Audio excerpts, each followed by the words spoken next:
teman-teman, kembali lagi di video saya. Pada kali ini saya akan menjelaskan materi tentang Sistem Informasi Manajemen bab 7 mengenai pengembangan sistem. Selamat menonton. Yang pertama, dalam mengembangkan sebuah sistem, kita pasti akan melakukan sebuah pendekatan sistem. Pendekatan sistem adalah serangkaian langkah-langkah pemecahan masalah yang memastikan bahwa suatu masalah telah dipahami, solusi-solusi alternatif telah dipertimbangkan, dan bahwa solusi yang dipilih telah berhasil. Nah, urutan langkah dalam pendekatan sistem. Terdapat 3 upaya. Yang pertama, upaya persiapan. Dia menyiapkan pemecahan masalah dengan memberi suatu orientasi sistem. 3 langkah persiapan yang dilakukan adalah yang pertama, melihat perusahaan sebagai suatu sistem. Yang kedua, mengenal sistem lingkungan. Yang ketiga, mengidentifikasi subsistem perusahaan. Lalu upaya yang kedua ada upaya definisi. Biasanya dirangsang oleh suatu pemicu masalah atau problem trigger, atau sinyal yang menandakan bahwa keadaan berjalan lebih baik ataupun lebih buruk dari yang direncanakan. 2 langkah definisi yang dilakukan adalah yang pertama, melanjutkan dari tingkat sistem ke subsistem. Yang kedua, menganalisis bagian-bagian sistem dalam urutan tertentu. Pada langkah kedua ini ada beberapa unsur yang dipertimbangkan. Unsur yang pertama ada mengevaluasi standar. Unsur kedua membandingkan output sistem dengan standar. Unsur ketiga mengevaluasi manajemen. Unsur keempat mengevaluasi proses informasi. Unsur kelima mengevaluasi input dan sumber daya input. Unsur keenam mengevaluasi proses transformasi. Dan unsur yang ketujuh mengevaluasi sumber daya output.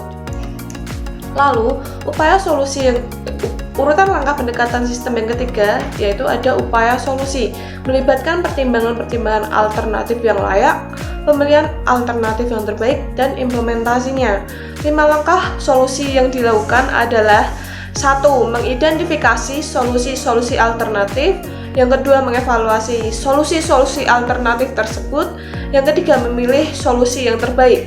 Dalam memilih solusi yang terbaik ini melakukan 3 hal. Yang pertama ada analisis, yang kedua ada pertimbangan, yang ketiga ada tawar-menawar. Lalu langkah yang keempat yaitu mengimplementasikan solusi tersebut.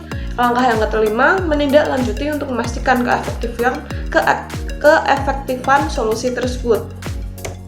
Nah, siklus hidup pengembangan sistem atau SDLC, dia merupakan aplikasi dari pendekatan sistem bagi pengembangan suatu informasi. Urutan langkah-langkah dari SDLC sendiri, yang pertama ada perencanaan, yang kedua ada analisis, yang ketiga ada desain, yang keempat ada implementasi, yang kelima ada penggunaan. Lalu selanjutnya ada prototype. Prototype sendiri merupakan satu versi dari sebuah sistem potensial yang memberikan ide bagi para pengembang dan calon pengguna. Sedangkan ada prototype, pasti adanya prototyping. Prototyping adalah bagaimana sistem akan berfungsi dalam bentuk yang telah selesai. 2 jenis prototype, yang pertama ada prototype evolusioner, yaitu terus-menerus disempurnakan sampai memiliki seluruh fungsionalitas yang dibutuhkan pengguna dari sistem yang baru. Yang kedua ada prototype persyaratan, dikembangkan dengan satu cara untuk mendefinisikan persyaratan fungsional dari sistem baru ketika pengguna tidak mampu mengungkapkan apa yang mereka inginkan. Lalu pengembangan prototype evolusioner terdapat 4 langkah. Yang pertama, mengidentifikasi kebutuhan pengguna. Yang kedua, membuat satu prototype. Langkah yang ketiga, menentukan apakah prototype tersebut dapat diterima oleh pengguna. Lalu langkah yang keempat, menggunakan prototype tersebut. Lalu, untuk pengembangan prototipe persyaratan, langkah 1 sampai dengan 3 sama dengan langkah yang diambil dalam membuat prototipe evolusioner. Lalu langkah yang keempat, membuat kode sistem baru. Langkah yang kelima, menguji sistem baru. Langkah keenam, menentukan apakah sistem yang baru dapat diterima. Lalu langkah yang ketujuh, yaitu membuat sistem baru menjadi sistem produksi. Nah, keuntungan dan kerugian dari prototyping. Keuntungannya, membaiknya komunikasi antar pengembang dan pengguna, lalu pengembang dapat melakukan pekerjaan yang lebih baik, pengguna dapat memainkan peranan yang lebih aktif dalam pengembangan sistem, lalu pengembang dan pengguna dapat menghabiskan waktu dan usaha yang lebih sedikit untuk mengembangkan sistem, lalu implementasi yang jauh lebih mudah. Tetapi untuk kerugiannya sendiri, yang pertama, 1. Terburu-buru dalam menyerahkan prototipe. Lalu yang kedua, pengguna dapat terlalu gembira dengan prototipe yang diberi yang mengarah pada ekspektasi yang tidak realistis. Lalu kerugian yang ketiga, prototipe evolusioner bisa jadi tidak terlalu efisien.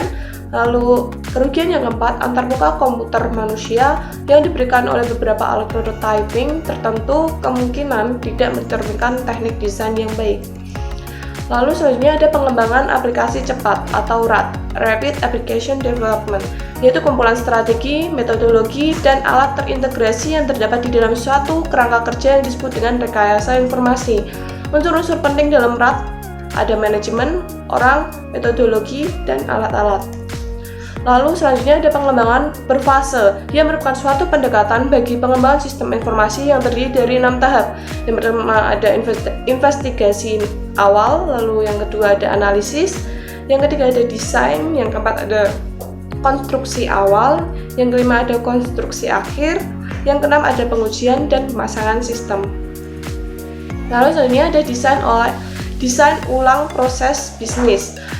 Desain ulang proses bisnis atau Business Process Redesign atau BPR, dia merupakan proses pengerjaan ulang sistem, disebut juga dengan rekayasa ulang atau re-engineering. IS menciptakan dua teknik dalam menerapkan BPR. Yang pertama ada rekayasa terbalik, yang kedua ada rekayasa ulang. TI dapat dalam menerapkan BPR untuk mendesain ulang sistem atau sistem informasi yang hidupnya tidak dapat dipertahankan lagi dengan pemeliharaan biasa. Perusahaan yang menerapkan BPR pada operasi-operasi utamanya, usaha ini akan selalu memberikan efek gelombang yang menyebabkan perancangan ulang sistem informasi.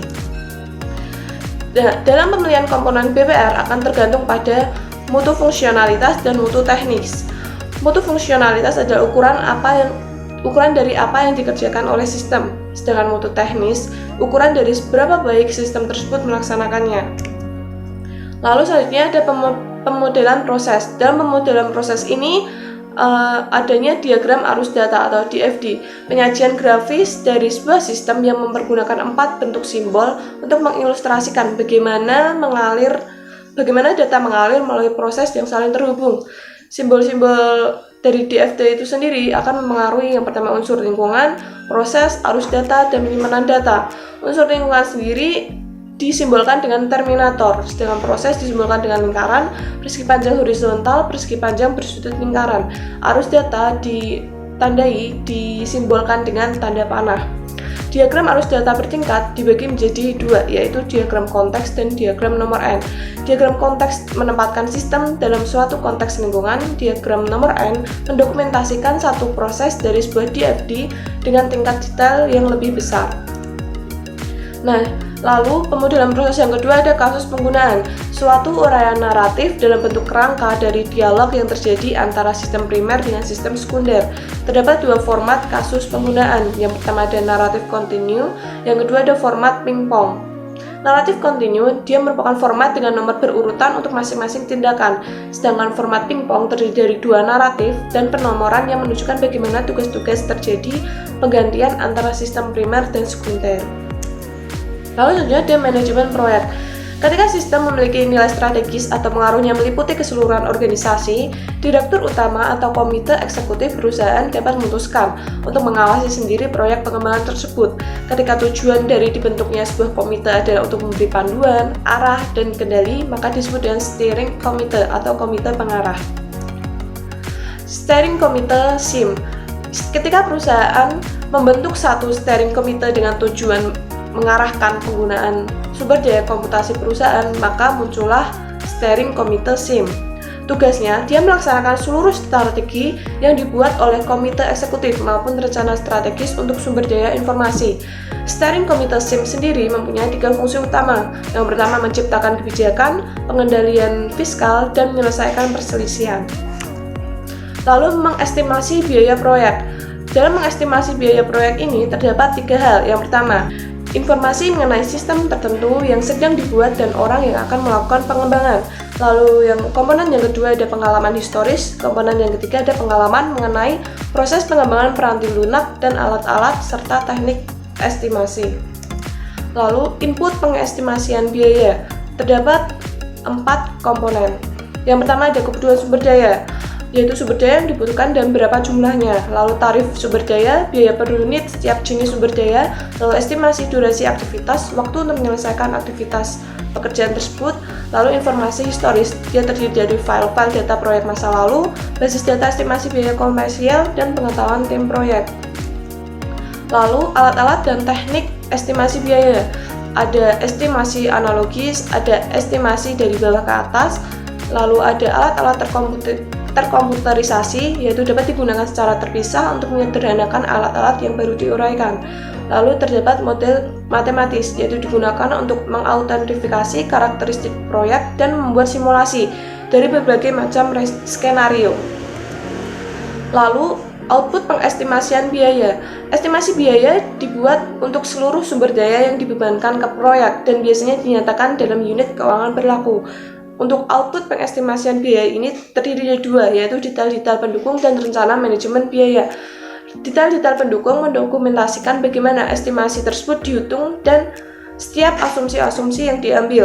Lalu rencana manajemen biaya, dia menjelaskan bagaimana varian biaya akan dikelola. Sekian penjelasan dari saya, mohon maaf bila ada salah kata. Sampai jumpa di video selanjutnya. Terima kasih.